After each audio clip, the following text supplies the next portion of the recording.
To the Why this hour. The U.S. is one of only 7 countries in the world without a national paid family leave plan. Right now, the only federal plan is 12 weeks of unpaid leave and only for qualified workers. President Biden has vowed to pass a federal family leave bill, but lawmakers aren't budging. So when almost every other country in the world has parental leave options, Newsy's Bianca Facchinei explains why it's so hard to get lawmakers to create one here. Poll after poll, Americans have spoken. A majority of the country want paid maternity leave.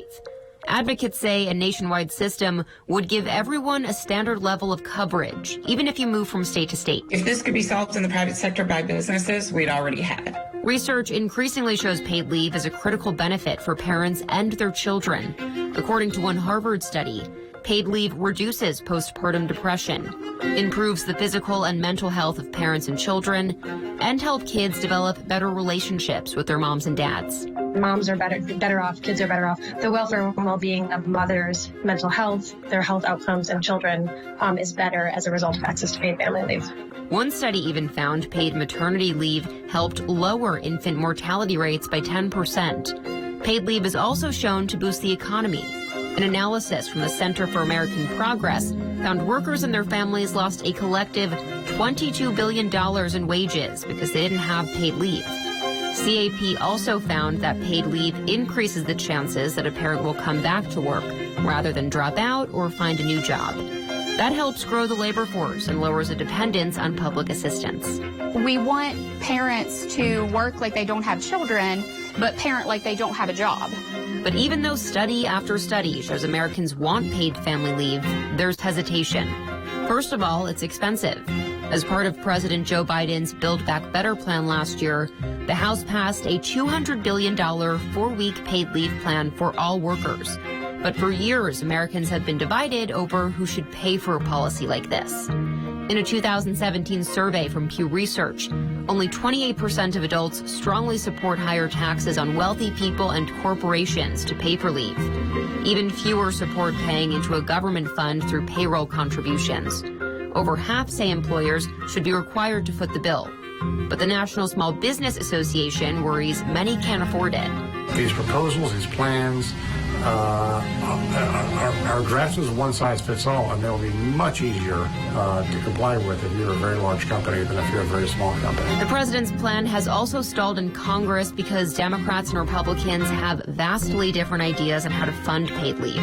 People should be able to have family leave as they need it, but also we should be paying into it from same as we do Social Security. It's employer-employee participation. Lawmakers are also fighting over how much money people can make on paid leave. President Biden's plan would cover workers on a sliding scale through the Social Security system.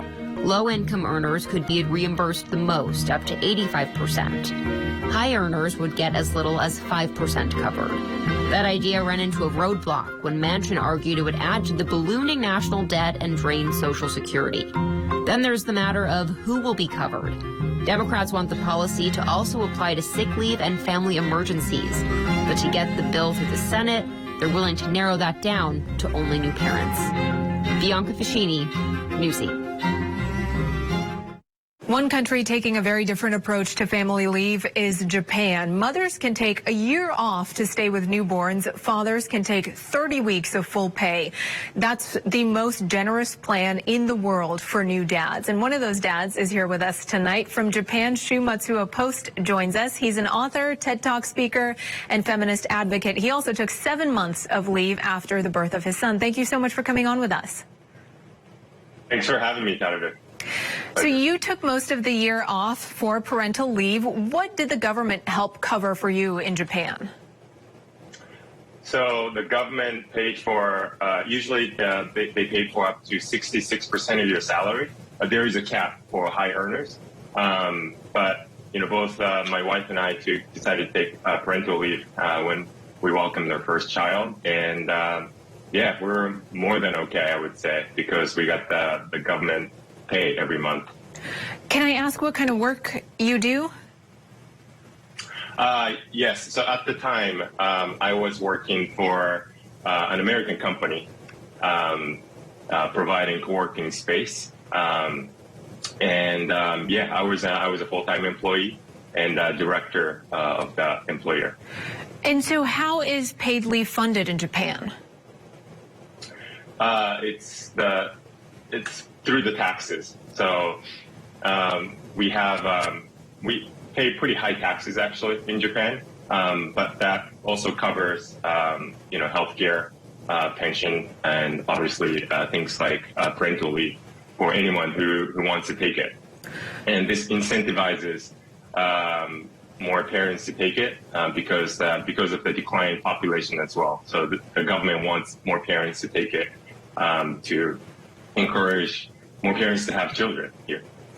For people who do take leave, could you ever lose your job if you do take that parental leave? No, it's illegal. However, I've heard of bosses denying requests from their employees to take parental leave, or there's definitely a cultural pressure, especially from men, to stay, in their role even after they have their children, because of the image of masculinity that we have. Man needs to be the sole breadwinner of the family. That's slowly changing, but you can't get fired from taking parental leave legally. You say you never had a father figure that was heavily involved in childcare because that was a woman's job. How did you shift your views on that? I would give all the credit to my wife, actually. So when she and I met, she's actually a teacher at an international school, and she happens to teach gender and language. And when we first met, she was very curious of where my beliefs came from, because I was definitely more like a traditional masculine. I believed that I had to pay for dates up to the first 5 or 6 dates or something, because I read something like that in dating books before, and things like that. She gently challenged me, and that really opened up conversations about where my beliefs came from. And eventually we got engaged, and we talked about what we were going to do with our last names. And, she basically flat out told me that she didn't want to just change her name to my birth name, which was Matsuo. So I asked her what she wanted to do, and we decided to combine our last names to Matsuo Post, because, we thought that would represent both of us. So I changed my name. And, going through that name-changing process really opened my eyes to what I didn't know as a man. As a man, I never thought I would change my name, because changing my name is time-consuming. It takes a lot of work, and I just didn't think it was right to expect one gender to go through that just because they were born that way. So I actually wrote a book about it. It's called I Took Her Name. But yeah, that really changed the way I think about, I guess, gender roles. And when you took parental leave, it was after the birth of your first child. What was that like for you? What did you learn in that time off in bonding with your child and your family? I think the biggest lesson that I learned is childcare it's a lot of work, and it's so important, right? And it's unpaid as well. And, I didn't know how, I knew it was important, but I honestly didn't know how much work it takes to, take care of a baby, a human being. So now I value it so much as paid work as well. And, I used to think, and I didn't think that way because I had never experienced it. And, I had always thought, maybe I didn't have to do as much of it because I was born a man and I was raised a man, and I just didn't really challenge myself to think that way. But going through that experience, I value it so much, and it's so important. And men's involvement, father's involvement in childcare is super crucial. You've worked both in the U.S. and in Japan. Could a model like Japan's ever work here in the United States? I hope so. I know that U.S. is one of very few countries in the world that doesn't offer paid parental leave.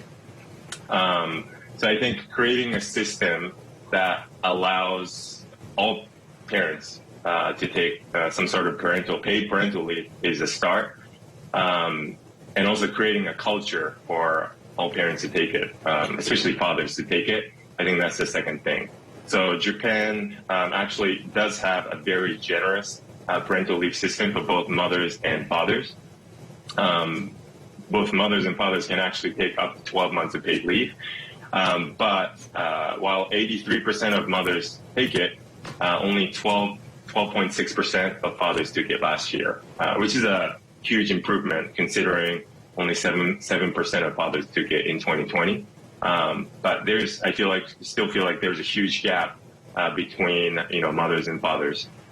And also, over 80% of men entering the workforce here in Japan say they want to take parental leave. So, 80% of men wanting to take parental leave and 12% of men actually taking it. Huge gap. So I think it's a cultural thing, and we need to create a culture that encourages men to take it because it's important for their mental health, obviously children's health. I think it's good for the business and it's good for society. So, well, expand on that for me for a minute, because how do we go about creating that culture? I think that is a critical component, right? There are a lot of European countries that really do support parents, both moms and dads, to take that parental leave. That's clearly the case over there in Japan. What about here in America? What would be your views on how we go about creating that culture? I think, it's just showing the data and of the benefits of people taking parental leave. So it benefited me because it gave me a new perspective, and just spending time with my son, it definitely gave me more life satisfaction. And I think that's it's hard to measure, but I know that most fathers who took parental leave felt that way as well. And also benefits the relationship, wherever your partner might be. It reduces that postpartum depression for the mother when the mother's partner takes that parental leave as well. And it's shown that, it benefits organizations, businesses as well, because companies that offer parental leave, paid parental leave to their employees, I think most of them, like up to 70% of them, say they saw an increasing employees' morale and also productivity as well. Okay, Shu Matsuo Post, thank you so much for coming on The Why with us and joining us all the way from Japan. I really appreciate your time. Thank you so much for having me.